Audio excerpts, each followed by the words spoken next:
possibly the largest, biggest full self-drive update is starting to be released than we have ever seen. It's version 12 and it's known as the 2023.38.10. So this update could be the foundation for which all full self-drive is built on going forward, the pivoting point from where we've been to what the future is going to be. It's an update that removes over 300,000 lines of code, which we'll talk about why that matters later. And this is the update that could potentially remove the word beta from full self-drive beta. Now, as we get into this, the first thing to note is that this is going out right now, but not to people like you and me. This is going to current Tesla employees, and not even as many employees as would go to previous big updates. It's a very small few. Because of the magnitude of this update, less people are getting it. But when we see the release notes and everything, we'll be sure to talk about those. At least I, anyway, at this point, haven't seen them yet. So let's start by talking about where we are now, and then we'll talk about kind of what this is going to do for the future. So currently, full self-drive uses something called limited AI. Artificial intelligence. Full self-drive uses the neural net to decipher your surroundings, but right now there's a very large non-AI component of full self-drive that takes what the neural net sees and then makes all the decisions. These are decisions like vehicle actions, deceleration, acceleration, whether or not to take a turn or not, or if it can take a turn, or stopping for a pedestrian. So right now the neural net sees all that, but it's being deciphered by a whole bunch of code, basically by a bunch of people who have typed a bunch of stuff. So with version 12, that changes in a very big way. With V12, AI is going to be doing both sides of this. Full self-drive is going to be using the cameras and the neural net to see everything, and then it's also going to be using AI to tell the car what to do with what it actually sees. So very different. And like I mentioned earlier, there's a lot of coding involved in full self-drive and the non-AI component, but 300,000 lines of the code, which I don't know how many there is total, but that's a big chunk, is going away. So this is going to be different. And here on this channel, we're going to be testing this out extensively when it finally arrives. So if you like watching those kind of videos and kind of going along that journey with me, make sure to subscribe down below and make sure you hit the like button. And if you've been following the channel, we do a lot of full self-drive testing here. And certainly when this comes out, we'll be doing a lot of those kind of drives and testing it in as many scenarios as we can. We go to cities, we go to roundabouts around people, rural areas. Every scenario we can put the Teslas into to really see what they're going to do. So if you like that kind of thing, if you want to kind of follow this whole thing, make sure you subscribe down below. And if the bell's rung, you'll know when those videos start to come out. So as far as like who and when, well, as I mentioned, right now it's only employees that are getting it. But as far as when we might get it, people who are non-employees, of course, it depends on how the testing goes with the limited Tesla employees that have it right now. But assuming that all goes fine and they are going to actually roll it out, actual version 12 versus 12.1 or 2 or 3 or 4, which as happened with some of the bigger updates, assuming it's going to come out to all of us, in the end of this month or the next month or the following month, there are 2 events where we might actually see it. In just a few days, we have the release of the Cybertruck, the big launching day for the Cybertruck. It could possibly come out there. And so some people are wondering if maybe the Cybertruck is going to come with hardware version 12, but I don't think so because that's on 4.0. All the new Cybertrucks are 4.0. And right now, version 12 is only going to be on version 3 or hardware version 3.0. And this is because the 4.0 is 3 to 6 months behind 3.0. So from everything I've read, it might be on the Cybertruck, but chances are it's not going to be for another 3 to 6 months. Another place we might see this rolled out to everybody is on the big holiday update that comes every year from Elon. People call it the most exciting, the biggest update of the year. We get all the fun, exciting stuff that comes. And so that would be later on, obviously around Christmas time in December. And so they could include that with that update. Or, this is Elon. He could just do it whenever. But those are 2 times where we might see it. One thing unique about this update, and at least talking about it that we haven't really experienced before, is that this was sent out exactly when Elon said it would. About 2 weeks ago, Elon commented that it'll be out in about 2 weeks. And on X, it was confirmed that exactly 2 weeks after he said that, it was released to employees. So, if he does say something, maybe we have a little more hope that it will come at that time period, but we'll watch for it. So what makes this significant? The fact that all this coding is being gone and that we're going to be relying not just on using the cameras for gathering data, but actually using that information to be processed in real time with AI and not the coding that we've been experiencing? Like, why is this so much? Why is this a big deal? Well, according to Elon, who's been driving on this for about a year, he says, well, what he said was it feels more human-like. So why is that significant? In the past, we've kind of rated all the full self-drive updates as like, is this safe? Is this safer or not? And a lot of the spectrum we've been rating full self-drive on is whether or not this is 3, 4, 5 times safer than a human can be inside of a car. But the idea now of judging it by more human-like is interesting, and to me, isn't necessarily more important than safety, but it's almost as important as safety. And here's an example of this. If you want people to actually use it, it has to not just be safe, it has to actually be, well, human-like, not weird.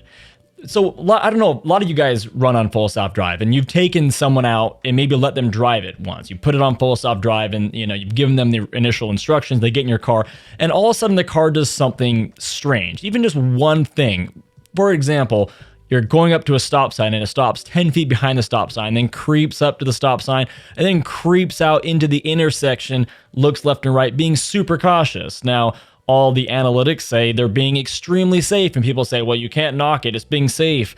But the bottom line is, people that are experiencing that when they're in the car with you, they're like, that was super awkward, I would never use this. I get told that literally every time I take someone in my car. They go, wow, this is impressive, but yeah, I mean, that was really weird how it just creeped out into the intersection super slow and almost blocked traffic and stuff. Yeah, I was being super safe and cautious, but it's just weird. So human-like is what it's going to take for people to actually take this to the next level and actually use this and trust this program. Even though it's maybe safe, they got to be able to trust it. And people only trust something that they're comfortable with and maybe are a lot like the way that they drive. And one thing I wonder about when it comes to making it more human-like is if we're going to have more controls in the settings to make it a little bit more like our human-like preferences.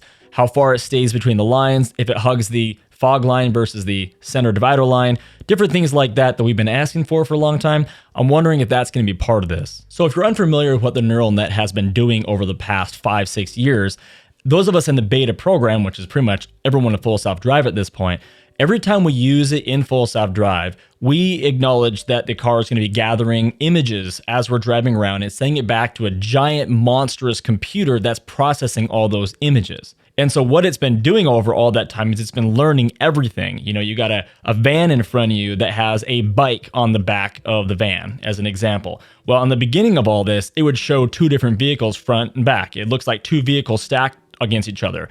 But over time, what's happened is there's just received so many images of vans with bikes on the back, and not just a bike, but thousands and hundreds of thousands of different kinds of bike that it's all been recorded in its memory. And now when it looks at that van with the bike in the back, it just sees it as one vehicle in front of you. So that's just an example of it like learning. Like now we see deer jumping across the road. We see people with dogs that they're walking. And that's not because someone just said, hey, that's a dog. It's because it's seen thousands and thousands of that same image, and it's just learned from it. So now that we have that amount of data, version 12 is supposed to now take that and using AI process. I mean, I don't know what that's going to be like. It's supposed to be a massive different thing. I'm really excited to go and try that out. I just can't wait to start making videos and content all around that, because if you guys have been around the channel a while, all of version 11 I've been pretty darn negative on. It's been a bit of a train wreck, at least in my opinion. I know a lot of you guys share that opinion. It's just been really unreliable. Like even updates before that, I think maybe as it's getting ready for version 12, maybe I don't know what they're doing, but in that process, it's been really sketchy. We're not using it nearly as much as we used to. I used to drive all the time in full self-drive. Now it's a lot less because it's gotten more stressful. I just can't really trust it like I used to be able to. And so version 12, if it opens that door back again to be able to rely on full self-drive and have that experience, it's going to be a huge leap forward, and more people are going to really believe in the future of this. So now why does this switch actually matter versus say like some of the competitors? Well, look at companies like Waymo. Waymo's doing a great job out there. They're expanding, people are using them, and they're doing a fairly good job, but Waymo is quite a bit different in how it actually creates its driving experience, the full self-drive, how that actually happens. So Waymo uses LiDAR, uses radar, uses GPS, and it uses very advanced mapping in order to actually create its navigation paths and have no one inside of the vehicle. So now since Waymo relies so heavily on these very highly mapped areas, it's also restricted to those areas. So even though they're expanding their areas and they're doing a great job expanding and all that, they're still always going to be restricted to wherever's been basically approved and prepared for Waymo to be in. Not only that, when you look at the cars, they're just absolutely covered in the LiDAR, radar stuff. You know, you're not going to just jump in a car like that and just kind of own it. It's very expensive, it's very, you know, it's not exactly something you're going to put in your everyday consumer vehicle. But when you use it as all vision, like Tesla has been pushing towards, if this works the way that Tesla is designing it to, and we're already seeing a measure of this in what we've had, Tesla will be able to just anywhere it goes, outside of cities, in cities, anywhere, just turn on full self-drive and be fully autonomous. It's not having the restrictions of a very good mapping program or any of that. It's going to be able to read signs, read the roads, read the road lines, read all that stuff. So if this works the way that we're all hoping it does, we've all invested very heavily into, this will be leaps and bounds ahead of all that. So now, assuming this all continues to go the way that we're all hoping it goes, this could be our first look at full self-drive becoming level 3, level 4, and maybe level 5. I mean, we're going to obviously, the level 12 is not going to be the end-all game. It's going to be level 12, level 12.1, 2, as I continue to work out a lot of this. But this is going to be the push into level 4. Level 4 being no human interaction. Like, you're sitting there in the seat and the car is doing its thing like Waymo does.